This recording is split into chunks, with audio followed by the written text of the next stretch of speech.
In this video, I am going to show you how to lock notes with password. That is quite simple and easy to do, so let's begin.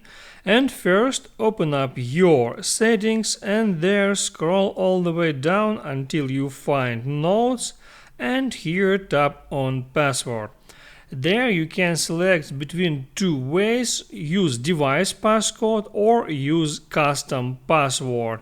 You can select any of them. I use the first way. I use my regular device passcode to lock some notes, and also you can use their Face ID. You can enable that option, confirm it by entering your passcode, and now that's it. You can open up your Notes app and there you can create some note.